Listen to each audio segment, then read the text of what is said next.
15 अगस्त 1947। भारत आजाद तो हुआ लेकिन केवल 52% हिस्से पर ही है। 48% हिस्से अभी भी देसी राजाओं के अधीन थे। इन्हें भारतीय ध्वज के नीचे ले आया जाना अभी बाकी था। इन 48% हिस्से पर फैली हुई थी 562 रियासतें, जिनके भविष्य का फैसला होना अभी बाकी था। इन्हें एकीकृत करने का बीड़ा उठाया तत्कालीन सरकार के गृह मंत्री सरदार वल्लभ भाई पटेल ने, और उनका साथ दिया तत्कालीन गृह सचिव बीपी मेनन ने। आज की कहानी एक ऐसी ही रियासत के विलय की कहानी है जिसका नाम था हैदराबाद रियासत। हम इस पर आगे बढ़ें और इस पर विस्तार से चर्चा करें, उससे पहले हमें 1947 में, मतलब कि भारत की स्वतंत्रता के समय भारतीय रियासतों की राजनीतिक स्थिति क्या थी, इस बात पर भी विचार कर लेना चाहिए।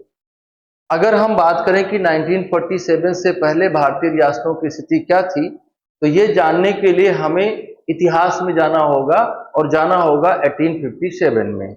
1857 से पहले British east India company Bharat शासन कर रही थी, और वो धीरे धीरे करके क्रमबद्ध तरीके से, पॉलिसी के माध्यम से, पावर के माध्यम से, पैसे के माध्यम से धीरे धीरे करके भारत के राज्यों का अधिग्रहण कर रही थी।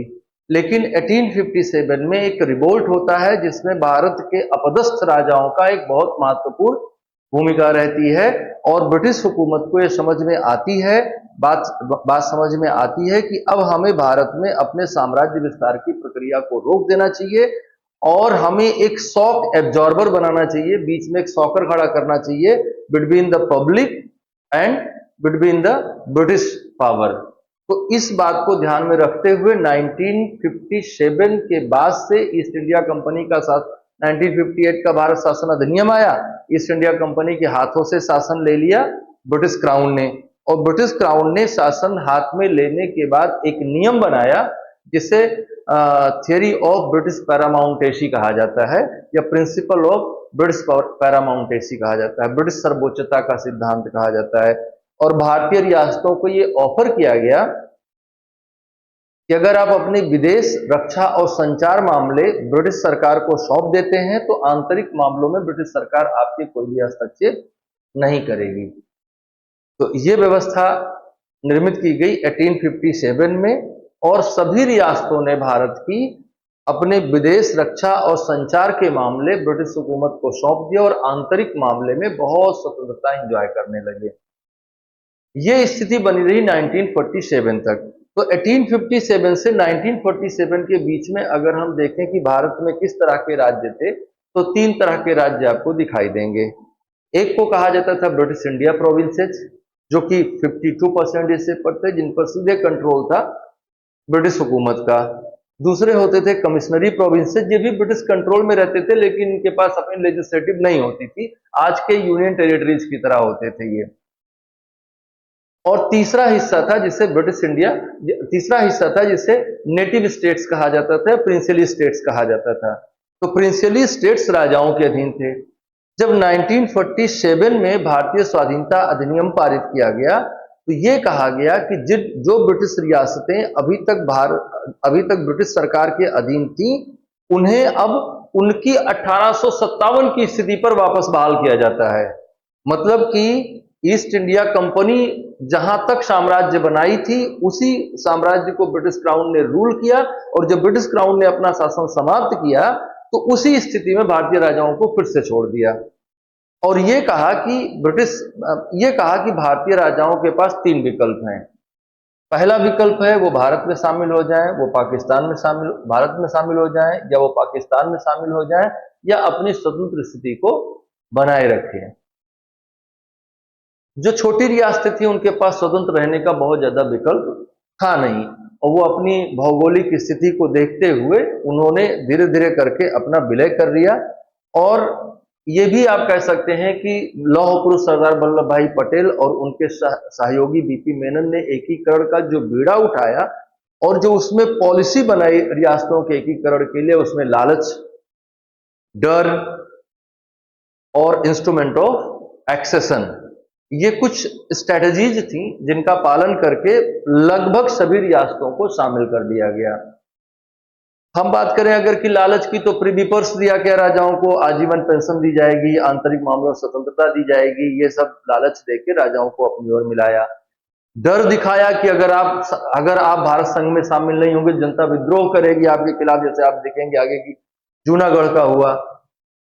और कुछ को अंत में इंस्ट्रूमेंट ऑफ एक्सेशन पे साइन करवा दिया कि आपको आजीवन प्रतिष्ठा मिलती रहेगी और आप इस तरह से आप भारत संघ का हिस्सा बन जाएंगे। ये सारी पॉलिसी के द्वारा लगभग क्या सभी देशी रियासतों का एकीकरण कर लिया गया। 3 प्रमुख रियासतें बच गईं। इनमें एक थी हैदराबाद, जूनागढ़ और कश्मीर। इन 3 रियासतों के एकीकरण का मामला थोड़ा पेचीदा था। हम इनमें से एक रियासत के एकीकरण की बात आज करेंगे, वो है हैदराबाद रियासत। हैदराबाद रियासत भारत की सबसे बड़ी रियासत थी। वर्तमान समय में तेलंगाना, महाराष्ट्र और कर्नाटक क्षेत्रों में वो फैली हुई थी। और यहाँ का शासक था निजाम। निजाम पद का नाम था, यहाँ के शासक का पद नाम जो था वो निजाम था। उसका नाम था मीर उस्मान अली खान। ये आदमी होर्डिंग डिसऑर्डर नाम की एक मानसिक बीमारी से ग्रस्त था। होर्डिंग डिसऑर्डर एक ऐसी बीमारी होती है जिसमें व्यक्ति बहुत सारी चीजों को संचित करता है लेकिन उनका उपभोग नहीं करता। आपने अपने आसपास लोगों को देखा होगा, होर्डिंग डिसऑर्डर से ग्रस्त लोगों को। वो क्या करते हैं, बहुत सारी संपत्ति का संचय करते हैं लेकिन उसको खर्च करने में बहुत डरते हैं, खर्च नहीं करते। तो ये भी होर्डिंग डिसऑर्डर नाम की बीमारी से ग्रस्त एक व्यक्ति था, जिसके पास 400 रोल्स रॉयस कारों का काफिला था और बहुत सारा हीरा, सोना, जवाहरात था। 5000 किलो सोना इसने बाद में भारत सरकार को दान किया। अब आप सोच सकते हैं कि कितना सारा प्रॉपर्टी रही होगी। ऐसा कहा जाता है कि अगर उसकी कुल संपत्ति का ब्यौरा आज के समय में लगाया जाए तो लगभग 11 लाख करोड़ रुपए के आसपास आएगा और ये भारत के 2-3 राज्यों के बजट से भी ज्यादा है। तो आप अनुमान लगा सकते हैं वो कितना बड़ा आदमी था। 100 मिलियन पाउंड का सोना था। 185 कैरेट का एक जैकब डायमंड था जिसको पेपर वेट की तरह यूज करता था। तो बहुत बड़ा आदमी था, लेकिन रहता कैसे था? कपड़े फटे पहनता था, रेगुलर नहाता नहीं था, जो 400 कारों का काफिला था उसमें वो घूमता नहीं था, जीवन को उस तरह से नहीं जीता था, होर्डिंग डिसऑर्डर नाम की बीमारी से ग्रस्त था। अब आते हैं, ये तो परिचय था निजाम का। अभी आते हैं कि आगे फिर क्या हुआ। तो निजाम के नेतृत्व में हैदराबाद ने भारतीय संघ में विलय से मना कर दिया। मना क्यों किया? इसके पीछे एक सोची समझी चाल थी। मना क्यों किया? ऐसा इसके पीछे राज था, और राज 2 था। पहला था निजाम की रणनीति और दूसरा था रजाकारों का आतंक। निजाम की रणनीति क्या थी? निजाम को पाकिस्तान का समर्थन प्राप्त था और वो अपना विलय या तो पाकिस्तान में करना चाहता था या स्वतंत्र रहकर पाकिस्तान का समर्थन करना चाहता था। उसने पाकिस्तान को 20 करोड़ रुपए दिए, 20 करोड़ रुपए का कर्ज दिया, जिस पैसे से पाकिस्तान ने हथियार खरीदे और भारत पर आक्रमण किया। तो इससे आप अनुमान लगा सकते हैं कि उसकी स्ट्रेटजी क्या थी। तो उसने पाकिस्तान से समर्थन मांगा, पाकिस्तान को लोन दिया। इसके अलावा उसने अपने आप को स्वतंत्र रखते हुए ब्रिटिश राष्ट्रमंडल से भी मदद मांगी। हालांकि ब्रिटेन ने भी मना कर दिया। उसने यूनाइटेड नेशन को भी लेटर लिखा कि भारत हमारे आंतरिक मामलों में हस्तक्षेप कर रहा है और स्टैंड स्टिल एग्रीमेंट को वायलेट कर रहा है। हालांकि यूनाइटेड नेशन में भी उसकी कुछ नहीं सुनी गई। इसने यूरोप से हथियार भी मंगाए, 50,000 मशीन गनें मंगवाई इसने इटली से और पुर्तगाल से, और उन्हें रजाकारों को सौंप दिया। तो रजाकारों का आतंक एक तरफ और दूसरी तरफ इसकी पॉलिसी कि हम पाकिस्तान से मदद ले लेंगे, हम ब्रिटेन से मदद लेंगे, यूनाइटेड नेशन हमको हेल्प करेगा और हम स्वतंत्र बने रहेंगे, ऐसा सोचकर इसने भारत में विलय करने से मना कर दिया। रजाकार जो थे इनके, वो पाकिस्तान परस्त थे। वो चाहते थे कि हैदराबाद पाकिस्तान में जाए, ये चाहते थे कि हैदराबाद स्वतंत्र रहे, और भारत के गृह मंत्री लौह पुरुष सरदार वल्लभ भाई पटेल चाहते थे कि नहीं, ये भारत में शामिल हो। इन सारी चीजों के बीच सबसे पहला प्रयास किया गया। अच्छा, इस बीच में क्या कर रहा था ये? भारत हमारी ओर न आकर्षित हो, या भारत में या हैदराबाद में जो हिंदू रह रहे हैं वो माइग्रेट कर जाएं यहां से, और क्योंकि विभाजन जो हुआ था वो धार्मिक आधार पे हुआ था। मुस्लिम बहुल आबादी जो रहेगी वो कहाँ रहेगी, पाकिस्तान में रहेगी, और जो हिंदू बहुल आबादी वाले क्षेत्र हैं वो भारत में रहेंगे। तो ये मुस्लिम बहुल बनाने के लिए हिंदुओं के कत्लेआम से भी जुड़ गया। और इसने एक जो रजाकार मिलिशिया थी इसकी, उसमें बहुत सारे कट्टर मुस्लिम युवाओं को शामिल किया, जिनकी संख्या लगभग 2 लाख थी, और ये बहुत बेरहमी से घूम घूम कर हिंदुओं का कत्ल करते थे। और इन्होंने लगभग 2 लाख के आसपास हिंदुओं को मारा है। 2 लाख से अधिक लोगों को मौत के घाट उतार दिया, और बच्चों को जिंदा जलाया, बहुत सारी महिलाओं के साथ सामूहिक बलात्कार किया, उनके खेतों को जला दिया, उनके घरों को जला दिया। बहुत अत्याचार किया रजाकार मिलिशिया ने हिंदू जनता पर जो हैदराबाद में रहती थी, कि वो यहां से भाग जाए किसी तरह से और ये मुस्लिम बहुल क्षेत्र बन जाए। कासिम रिजवी नाम का एक व्यक्ति था जो रजाकार मिलिशिया का हेड था। तो रजाकार मिलिशिया के आतंक और अपनी तथाकथित फॉरेन पॉलिसी के दम पर इसने अपने आप को स्वतंत्र रखने का प्रयास किया, लेकिन लगातार रजाकार मिलिशिया का आतंक बढ़ता जा रहा था, जिसकी प्रतिक्रिया देना जरूरी था। तो इसकी प्रतिक्रिया के तौर पे कौन आए, सरदार वल्लभ भाई पटेल ने अपनी कड़ी प्रतिक्रिया व्यक्त करी और कहा कि आपको एज अर्ली एज पॉसिबल इन चीजों को बंद करना चाहिए। हालांकि पटेल जी ने सबसे पहले कहा कि भाई देखो, ये अखंडता, भारतीय अखंडता के लिए हैदराबाद रियासत का भारत में आना जरूरी है, इसलिए हम जहां तक हो सके इसको बातचीत और शांतिपूर्ण तरीके से निपटाते हैं। तो शुरुआत तो शांतिपूर्ण तरीके से हुई, लेकिन निजाम जो है मिलने से टालमटोल करता रहा और लगातार जो रजाकार मिलिशिया है उसको प्रेरित करता रहा और अधिक और अधिक और अधिक आतंक बढ़ाने के लिए। और फिर रहा नहीं गया, अंत में जो होना था वही हुआ, और फिर शुरू हुआ भारतीय सेना का सैन्य अभियान ऑपरेशन पोलो। 13 सितंबर 1948 को ऑपरेशन पोलो प्रारंभ किया गया। इसके पीछे भी स्टोरी है कि उसको ऑपरेशन पोलो क्यों कहा जाता है, क्योंकि निजाम को पोलो खेलने का शौक था। तो निजाम के शौक से ही निजाम को मार दिया जाए, इससे बढ़िया तरीका क्या हो सकता है। तो निजाम के खेल से ही, निजाम के शौक से ही निजाम को मारा जाए, इस बात को प्लानिंग करते हुए ऑपरेशन पोलो लॉन्च किया गया 13 सितंबर 1948 को।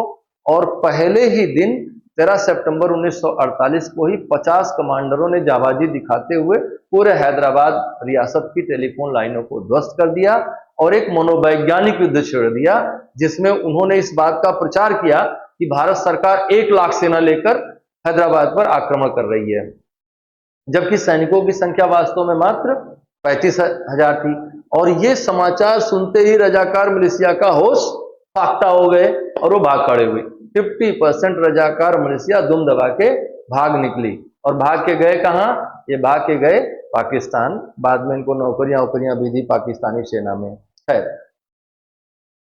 इस बीच में जो मानसिक लड़ाई होती है वो ज्यादा ताकतवर होती है। तो मनोवैज्ञानिक युद्ध को आगे बढ़ाते हुए भारत सरकार ने हैदराबाद के फाइनेंस मिनिस्टर थे मीर लाइक अली, उनको अपनी ओर मिला लिया, और मीर लाइक अली ने रजाकारों की तैनाती का पूरा मैप सौंप दिया सेना को कि कहां कहां पर रजाकारों की किस तरह से तैनाती की गई है। और जो 35,000 की सेना थी उसने चारों ओर से हैदराबाद को घेर के आक्रमण कर दिया, और बस 4 दिन लगे और 17 सितंबर 1948 को निजाम ने त्राहिमाम बोलते हुए आत्मसमर्पण कर दिया। अब क्या किया जाए, इसका आगे क्या किया जाए, इस बात को लेकर नेहरू जी और पटेल जी में थोड़ी वार्तालाप हुई। नेहरू का कहना था कि इसको सजा मिलनी चाहिए, लेकिन पटेल जी का दृष्टि थोड़ा ज्यादा वाइड थी कि इसको सजा देकर भी हम किसी को वापस तो ला नहीं सकते, तो क्या करें हम ये करें कि इसको मिला लें अपनी ओर, और इसके पास बहुत सारा संपत्ति है, बहुत सारा सोना चांदी जवाहरात है, तो उनको हम राज्य की भारत सरकार के आर्थिक खजाने के तौर पे हम उसको मिला लें। तो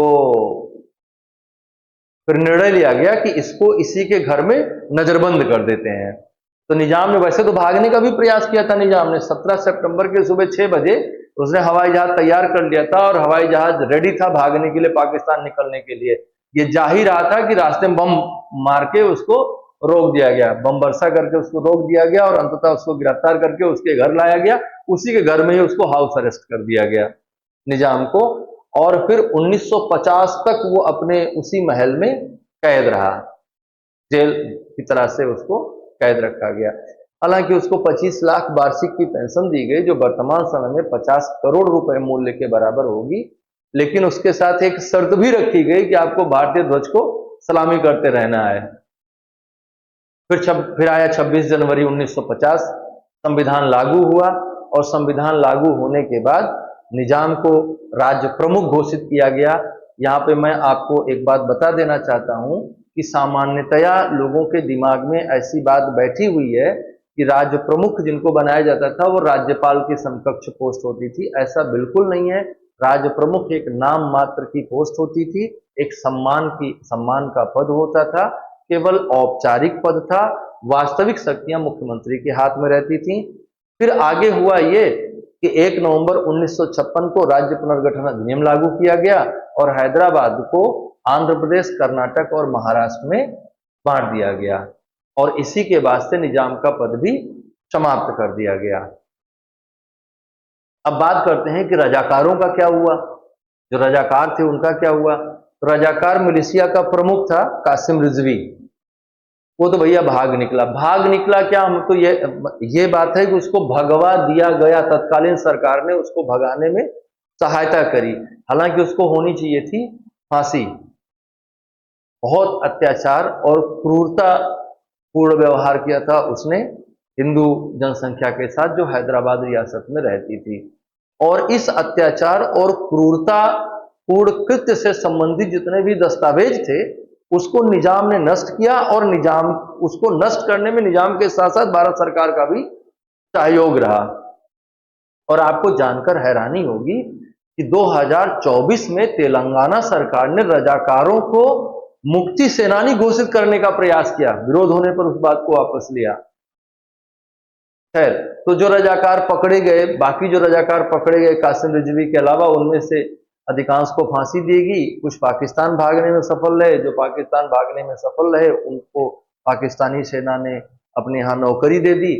कुल 1373 रजाकार मारे गए, जबकि हिंदुओं की संख्या मारे जाने में लगभग 2 लाख थी। तो ये थोड़ा चिंताजनक बात थी, न्याय सही से नहीं हो पाया। इस संदर्भ में हम आपको एक और बात बताना चाहते हैं कि इस अभियान के दौरान हैदराबाद के निजाम की एक लेदर बाउंड डायरी प्राप्त हुई, जिसे हैदराबाद कॉन्स्पिरेसी नोट्स के नाम से जाना जाता है। इससे कुछ बड़े चौंकाने वाले खुलासे हुए, जिनमें से पाकिस्तान को लिखे हुए गुप्त पत्रों का संग्रह था और इसमें यह लिखा था कि पाकिस्तान के टुकड़े टुकड़े करने में हमारी मदद करिए।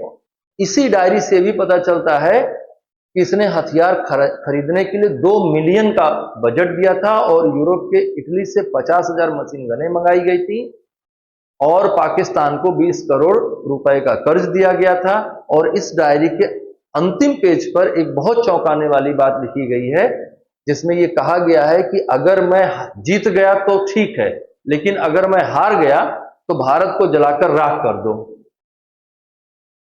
तो आप सोच सकते हैं कि कितनी गहरी कॉन्स्पिरेसी थी, जिससे सरदार वल्लभ भाई पटेल ने अपनी सूझबूझ से और अपने फर्म डिटर्मिनेशन से उसको भारत में मिलाया, हैदराबाद को भारत में मिलाया। हुआ क्या हैदराबाद के मिलने से? तो हैदराबाद के मिलने से एक तो बात यह हुई कि ऑपरेशन पोलो ने सेना का मनोबल बढ़ाया, और सबसे खास बात यह है कि भारत के विखंडन की जो चाल थी हैदराबाद की, वो उस पर जीत मिली, उसको हराया हमने, और जो एकता और अखंडता के प्रति हमारी प्रतिबद्धता थी उसको हमने दिखाया। और हमारी इस प्रतिबद्धता ने बाकी रियासतों को भी सबक दिया कि भारत राष्ट्रीय एकता और अखंडता के लिए किसी भी हद तक जाएगा, और हमारी भलाई इसी में है कि हम भारत संघ में शामिल हो जाएं। तो हम किसी भी चुनौती का सामना कर सकते हैं राष्ट्रीय एकता और अखंडता को बनाए रखने के लिए, ये समझ में आया। अब जरा सोचिए कि भारत में 562 राज्य होते हैं, राज्य भी क्या देश होते, सभी देशों के पास अपनी सेना होती, अपना ध्वज होता, अपनी मुद्रा होती, अपनी सरकार होती, और आपस में कैसा चींटियों की तरह लड़ रहे होते, जैसे गुड़ में चींटियां लिपट जाती हैं, वही दशा आपकी होती। भारत गुड़ होता और ये 562 देश, भारत का संसाधन गुड़ होता और ये 562 देश उसमें चींटियां होते हैं। लेकिन इस दुःस्वप्न से हमको निकाला किसने? ये आप मत समझिए कि ये कोई हम ऐसे ही सपना देख रहे हैं, ये रियलिटी है 1947 की। आज से 70 साल पहले की सच्चाई है ये, आज से 75 साल पहले की सच्चाई है ये, यही था। और इस दुःस्वप्न से निकाला हमको किसने? इस दुःस्वप्न से हमें निकाला सरदार वल्लभ भाई पटेल ने। तो आप जब भी हैदराबाद की चमचमाती सड़कों पर चलें और हैदराबाद के शान शौकत को देखें, तो आप जरूर याद करें कि इसमें 2 लाख हिंदुओं का रक्त सना हुआ है और रजाकारों के अत्याचार की कहानियां इन चमचमाती सड़कों पर लिखी हुई हैं। जरूर से जरूर आप इसको ध्यान में रखें अपने। और अगर ये वीडियो अच्छा लगा तो आप इसको लाइक करें, शेयर करें, सब्सक्राइब करें। और मेंटोरियम आईएएस इस तरह के और भी वीडियोज लेकर रेगुलरली आपके लिए आता रहेगा। हमारी जो सीरीज है आजादी के बाद भारत, इसमें हम 10 से 12 मिनट के वीडियोज बनाएंगे और सिस्टमेटिकली सारी चीजें एक एक करके हम आपको बताते चलेंगे। जैसे आज हमने बताया हैदराबाद का विलय, अगले सेशन में अगली वीडियो में आप देखेंगे जूनागढ़ का विलय, उसके अगली वीडियो में देखेंगे कश्मीर का विलय, और फिर उसके बाद 1948 में भारत पाकिस्तान युद्ध। ऐसे करके क्रम से हर महत्वपूर्ण घटना को हम कवर करते हुए चलेंगे।